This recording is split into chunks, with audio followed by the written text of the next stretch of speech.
नमस्कार, जय हिंद। मैं हूं राजेश राणा और आप देख रहे हैं नेक्स्ट टू टीवी।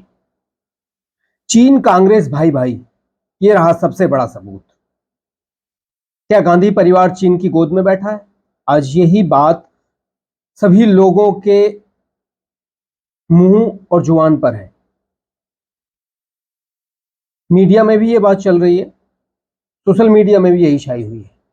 तो आइए चलते हैं।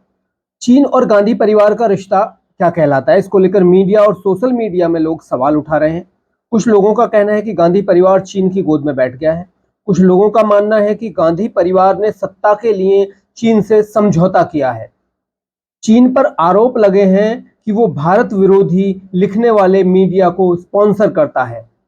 चीन भारत में कमजोर सरकार देखना चाहता है, जिससे भारत चीन के हर फैसले पर हाँ में हाँ मिलाता रहे और चीन को एशिया में बड़ा भाई मानते हुए चीन पर पूरी तरह से डिपेंड हो जाए और अपने लोगों को बेरोजगार कर दे भारत। वहीं कई एक्सपर्ट का मानना है कि चीन के निर्विवाद रूप से एशिया और विश्व का नेता बनने में भारत ही रोड़ा अटका सकता है और अटका रहा है। ऐसे में चीन भारत को अपने अधीन करना चाहता है। अधीन का मकसद अपनी सरकार नहीं, बल्कि अपने इशारों पर चलने वाली सरकार चाहता है चीन। ऐसे में सवाल यह है कि क्या चीन वाकई गांधी परिवार को अपना गुलाम बनाना चाहता है या फिर बना लिया है? क्या चीन वाकई भारत के चुनावों में प्रत्यक्ष और अप्रत्यक्ष रूप से दखल दे रहा है? क्या चीन के सामने भारत ही सबसे बड़ी चुनौती है? क्या चीन भारत में मीडिया को स्पॉन्सर कर रहा है अपने एजेंडे के लिए? क्या चीन की मदद कर रहे हैं भारत में खुले हुए संस्था और कंपनियां? क्या भारत चीनी एजेंटों का हब बन गया है? क्या चीनी एजेंट राजनीति, व्यवसाय और मीडिया में अपना सिक्का जमा चुके हैं? आज इस वीडियो में हम वो सभी छुपे पहलू बताएंगे जिनसे आप वाकिफ नहीं है या फिर बहुत कम। एक एक पार्ट की पोल खोलेंगे और हम आपको हर उस सवाल का जवाब देंगे जो आपके मन में उठ रहा है चीन और गांधी परिवार को लेकर। इससे पहले आप सभी ने चैनल को सब्सक्राइब कर लें और वीडियो को ज्यादा से ज्यादा लोगों तक पहुंचाएं, जिससे देश का हर नागरिक देश और अपने अधिकारों के प्रति जागरूक। तो चलिए आगे बढ़ते हैं और उस तह तक पहुंचते हैं जहां तमाम सवालों के जवाब जुड़े हैं। वैसे तो चीन के प्रतिनिधि और गांधी परिवार की तस्वीरें सोशल मीडिया पर जब तब आ जाती हैं।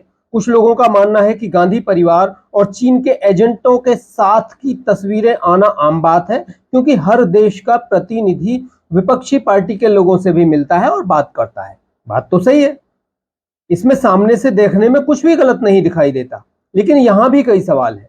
सोनिया गांधी को लेकर राहुल गांधी तक चीन के एजेंटों के साथ दिखाई देते हैं, लेकिन यहां सवाल यह है कि बिना आधिकारिक घोषणा के चीन के एजेंटों के साथ राहुल गांधी कौन सी गुपचुप मुलाकात करते हैं।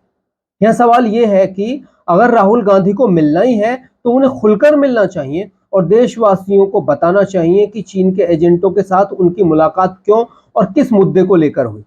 राहुल गांधी विपक्ष के प्रधानमंत्री के उम्मीदवार माने जाते हैं, भले ही कांग्रेस और विपक्षी पार्टियां उनको लेकर सवाल खड़ा करती हों। ऐसे में राहुल गांधी अपनी हर यात्रा और मीटिंग का ब्यौरा देते हैं मीडिया को, तो चीन के एजेंटों के साथ मीटिंग का ब्यौरा क्यों नहीं देते? चलिए, ये तो बात हुई नॉर्मल वाली जिस पर सवाल उठते हैं। अब हम राहुल गांधी की कुछ सीक्रेट मीटिंग्स के बारे में आपको दिखाते हैं। 8 जुलाई 2022 नेपाल। राहुल गांधी चीन के राजदूत होऊ यांकी से नेपाल के एक नाइट क्लब में मुलाकात करते हैं सीक्रेटली। राहुल गांधी इसका कोई ब्यौरा नहीं देते हैं, लेकिन इस सीक्रेट मुलाकात की तस्वीरें 10 जुलाई को लीक हो जाती हैं और हंगामा मच जाता है। अब राहुल गांधी ने यह सीक्रेट मुलाकात नेपाल के नाइट क्लब में क्यों की और किस लिए की, यह किसी को नहीं पता और न ही कोई ब्यौरा जनता के सामने दिया गया। इससे पहले 7 जुलाई को राहुल गांधी प्रधानमंत्री मोदी से सवाल करते हैं कि हमारे प्रधानमंत्री मोदी चीन पर क्यों चुप हैं, लेकिन इसके अगले ही दिन राहुल गांधी चीन के एजेंटों के साथ गुपचुप देश से बाहर मुलाकात करते हैं। इससे देश में सवाल तो उठेंगे ही। इस पर राहुल गांधी ने आज तक देशवासियों को कुछ नहीं बताया। आगे चलते हैं थोड़ा। भारत और चीन में डोकलाम विवाद हो रहा था। 6 जून 2017 डोकलाम में भारत और चीन की सेनाएं आमने सामने थी। राहुल गांधी प्रधानमंत्री मोदी पर पूरी तरह से आक्रामक थे। 7 जुलाई को राहुल गांधी ट्वीट करते हैं कि प्रधानमंत्री मोदी चीन पर बोलते क्यों नहीं, लेकिन 8 जुलाई को राहुल गांधी चुपके से चीन के एजेंटों से मुलाकात करने चले जाते हैं और किसी को बताते तक नहीं। राहुल गांधी की चोरी फिर सामने आ जाती है। 10 जुलाई को राहुल गांधी की तस्वीर मीडिया में आ जाती है और हंगामा मच जाता है। क्या राहुल गांधी सिर्फ दिखाने के लिए प्रधानमंत्री पर सवाल उठा रहे थे या फिर कुछ छुपाने के लिए, जिससे देश गुमराह हो जाए और वो सीक्रेटली अपने काम को अंजाम दे सकें? ये सब आप सोचिए, ये सवाल आपके ऊपर छोड़ा जाता है। वैसे आपको बता दें, राहुल गांधी की ये मुलाकातें तब हो रही थी सीक्रेटली जब भारत चीन के संबंध अपने बुरे दौर में थे। चीन और भारत के सैनिक आमने सामने थे, देश में चीन के खिलाफ प्रदर्शन हो रहे थे और देशवासियों में भयानक गुस्सा था। बात यही नहीं रुकती, ये बात है 2018 की, जब राहुल गांधी गुजरात चुनाव हार जाते हैं और उन्हें कांग्रेस का अध्यक्ष बनाया जाता है। इसके बाद राहुल गांधी को पूरे देश से बधाई संदेश मिलते हैं, लेकिन एक बधाई संदेश की चर्चा सबसे ज्यादा होती है और वो बधाई संदेश होता है चीन की कम्युनिस्ट पार्टी की तरफ से, जिसमें लिखा होता है कि कांग्रेस ने भारत और चीन के संबंधों को ऊंचाई तक पहुंचाया है। ये आप देख रहे हैं संदेश। वैसे चीन और कांग्रेस पार्टी का नाता आज का नहीं है, ये भारत की आजादी के वक्त ही नेहरू ने शुरू कर दिया था। नेहरू ने चीन को संयुक्त राष्ट्र की स्थायी सदस्यता प्लेट में सजाकर दे दी थी, जिसका खामियाजा आज तक भारत भुगत रहा है। पाकिस्तान के आतंकियों को बचाने के लिए चीन आज वीटो पावर का इस्तेमाल करता है और आतंकी भारत के लोगों को निशाना बनाता है। अब आपको थोड़ा और आगे ले चलते हैं। जब कांग्रेस का मुखौटा कहे जाने वाले राजीव गांधी फाउंडेशन का चीन से संबंध सामने आता है। यह बात तब की है जब देश में मनमोहन सरकार थी। एक खबर के बारे में बताते हैं आपको। सबसे पहले यह खबर है कि राजीव गांधी फाउंडेशन को चीन की ओर से पैसा मिला। चीन के राजदूत ने यह पैसा क्यों और किस लिए दिया, यह बात सबसे बड़ी है। आखिर राजीव गांधी फाउंडेशन, जिसे गांधी परिवार चलाता है, उसने चीन से पैसा लेकर चीन के पक्ष में क्या मुहिम चलाई, ये बात ज्यादा मायने रखती है। 2005 से 2008 तक चीन ने राजीव गांधी फाउंडेशन को डोनेशन दी। ये बात राजीव गांधी फाउंडेशन की रिपोर्ट में भी सामने आई है। लेकिन पैसा लेकर राजीव गांधी फाउंडेशन ने चीन के पक्ष में क्या किया? भाई पैसा तो ले लिया आपने, लेकिन कुछ तो करोगे चीन के लिए।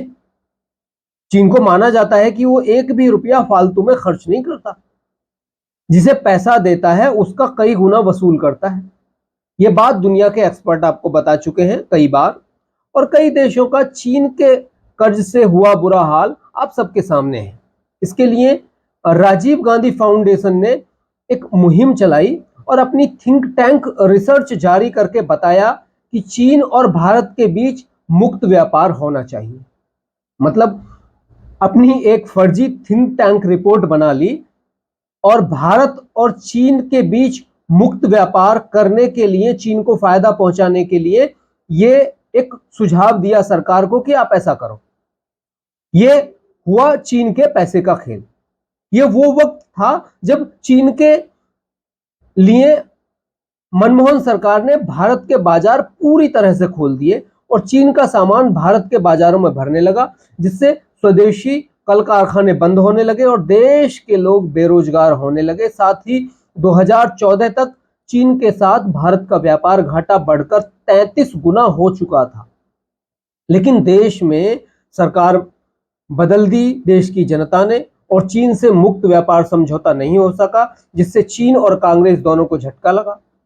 ये कई एक्सपर्ट बता चुके हैं कि चीन के साथ भारत का मुक्त व्यापार सिर्फ चीन के लिए ही फायदेमंद होगा, भारत के लिए नहीं, क्योंकि इससे भारत के बाजार पूरी तरह से चीन के सामान से भर जाएंगे और भारत के कारखाने बंद हो जाएंगे।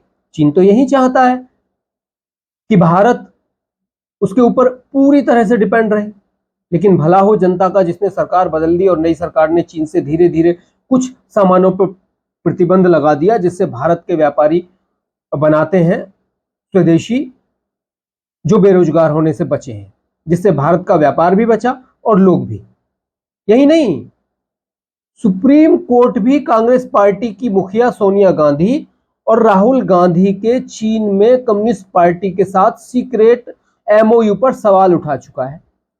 सुप्रीम कोर्ट ने कहा है कि हम पाते हैं कि इसमें ऐसा कुछ है जो पहले सुना नहीं गया और वो न्याय विरुद्ध भी है।